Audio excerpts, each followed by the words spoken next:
Good morning, everybody. It's Mike and Kyle this morning in our backyard. Monday and the start of a new week. So I'll just say right away, I wish you all an absolutely amazing week and God bless you. I want to hit two birds with one stone on this video.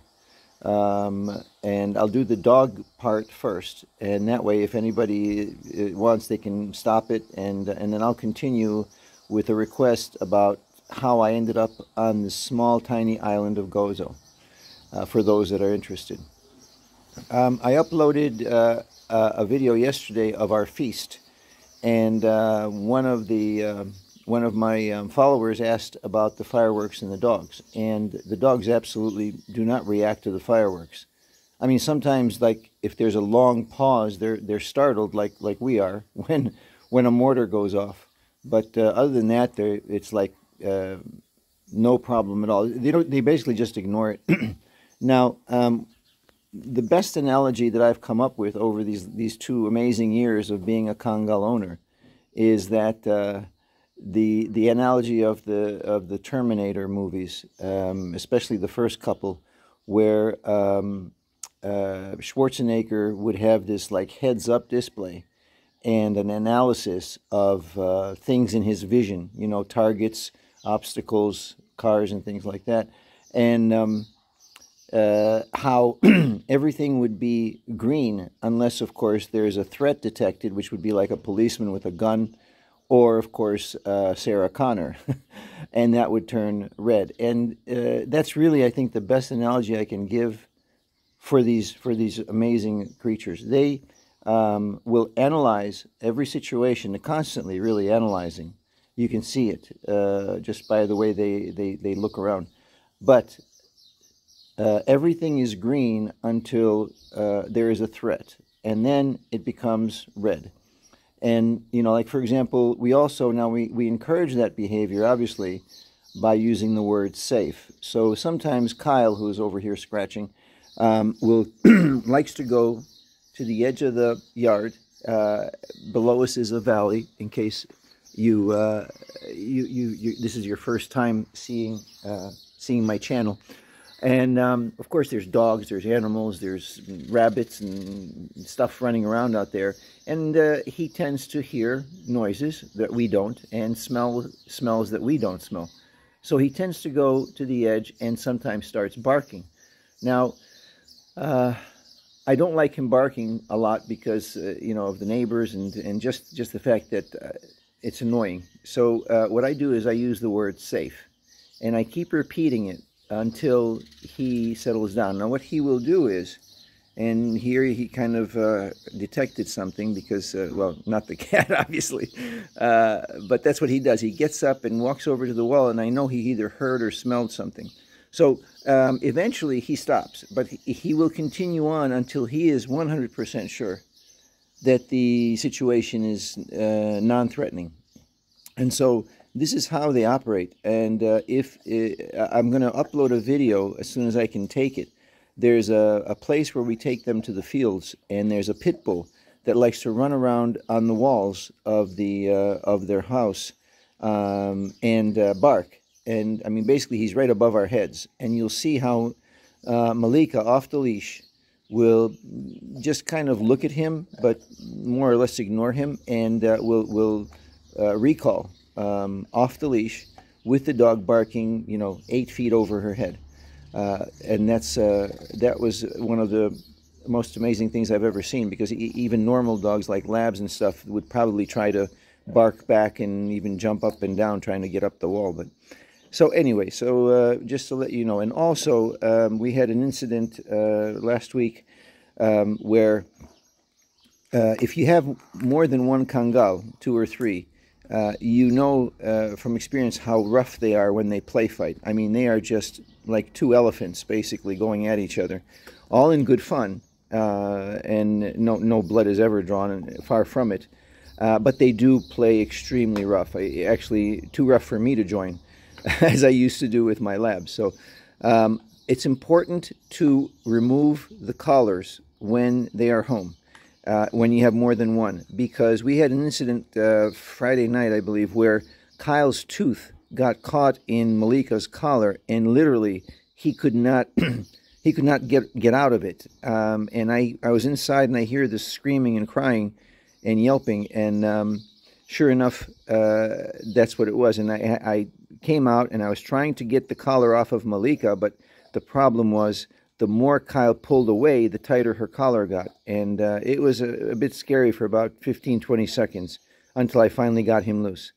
So very important when you have more than one dog, any breed really, I would suggest, is to remove the collars when they are home. Okay, so how did I end up on this beautiful island? And I'll zoom in here, and this is in my view every morning. I'll walk over here again because I tend to assume that everybody has seen this, but I realize that there's always new subscribers and people just watching these videos. So this is the island of Gozo. Very quickly, the population is about 40,000 people. It is about roughly 7 miles by I think 4 miles. Yeah, 4 miles wide and 7 miles long. You can find it on Google Maps, obviously. And the iconic citadel is, where is it? There it is. And I'll zoom in on it. Built in the 1500s to protect the villagers from the Turks. Turkish raiders would land on the coast and come and pillage mostly. And take food supplies and sheep and things like that. So now, if I can just get back here without falling in the pool, I'll do really good this morning. And what happened was, my mom and dad are from Gozo. So that probably explains it already, why I ended up back here. My dad served in the war in Malta, which was, by the way, the most bombed place in the history of World War II. I guess by square kilometer. More bombs fell on Malta than any other country in World War II. But they survived. They never capitulated. And being a British colony, my dad served in the armed forces of Great Britain. Very proud of that, by the way. And then after the war, things were not so good here because the British were scaling back on their bases and on their activities here, which of course Malta thrived on a military base like it was. So my dad eventually wandered from job to job and eventually decided to immigrate to the United States. So in the early 1950s, I'm assuming about 51, 52, he immigrated to the United States, got a visa, obviously. Registered like all the other people. There was a huge migration after the war from everywhere, basically, to the United States, in case you were not aware of it. Europe was decimated in every way, not just structurally, but financially, and there was a long road to recovery.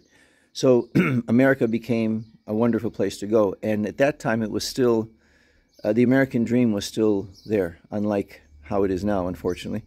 So anyway, to keep this short, he spent 5 years working under his visa, became a naturalized U.S. citizen, and came back, and this whole time writing letters to my mom, who they had been engaged, I guess, or dating, because I don't remember now. They had told me once.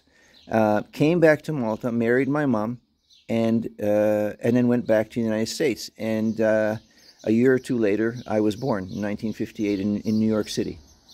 So I spent 10 years there, and then they decided to come back here and retire. So I came back with them as a 10-year-old. Lived here for 9 years, went to school here, learned the language here, made lifelong friends here.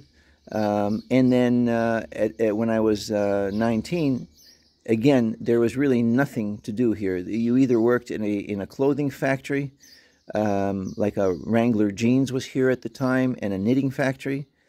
Malta had more opportunities, the main island, but Gozo was basically not a place to be if you want to do anything. So I decided to go back to the United States, and this time I flew back to Detroit, where my aunt put me up for a couple of months.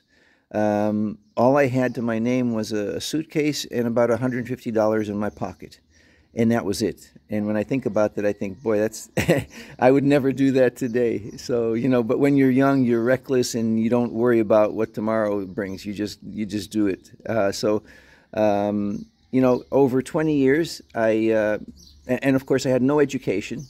I was very naive also, coming from a small island. I mean, you can imagine it's like a little village hick, you know, going to the big city and learning the hard way, so to speak.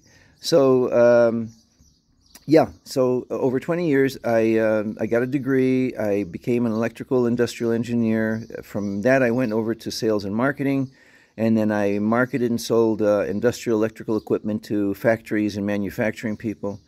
And then in 1998, that's 20 years after I went to the States, I was married with 2 young kids, 10 and 4. And I started to see America changing, to be honest with you. I mean, I don't want to sound like dramatic or anything, but it started to change in 98, both socially, as far as the social situation and crime and things like that, but also work-wise. You know, the last couple of years at my job, I went from being a human being to being just a number, just a guy that makes 15% more sales than the year before, that kind of thing. And I could feel it and I could sense it. And companies became more and more infatuated with profits and numbers. You know, they became a bank basically. And so my wife and I decided to move back here. I had gotten a job offer at a furniture factory, so I could do basically industrial engineering here. And that was it. And then I've been here since 1998. Never went back to the States, which it was not an intentional decision. It was just I never had any, you know, desire to go back as such. And today, with today's technology, with Facebook and Messenger and Skype, you know, I keep in touch with all my friends, and I just love it here. It's relatively safe. I say relatively, because 10 years ago, it was extremely safe. I mean, people would leave the keys in their front doors, their cars would be opened and unlocked, and you could basically walk anywhere at any time of day or night, and not ever even have to look over your shoulder. Unfortunately, Gozo is not that safe anymore, and it's a lot has to do with the influx of immigration, both legal and illegal. And so I say relatively safe. Malta is much worse than Gozo, believe it or not. Even though it's a 30-minute ferry crossing to the bigger island, Malta has become not an easy or nice place to live in anymore, due to heavy construction, heavy pollution, overcrowding,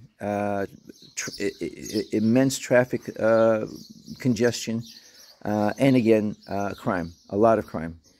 So at this point, we're here. It doesn't mean we're going to stay here forever, but I love it here. It's beautiful. It's quiet. As you can, I'll stop for a second, and you can see that you don't hear anything.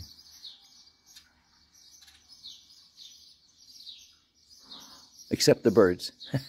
So that's my story. If you guys have any specific questions, I'm happy to share my experiences, both personally and with these absolutely beautiful, beautiful blessings that came into our lives a couple of years ago. Kyle, say hi, Kyle. Kyle wishes you all a great week, and may your God bless you, and stay safe. Thank you for watching. If you are new, please subscribe and like my video. We're almost to 1,000. Still haven't gotten there yet. And thanks again. Take care.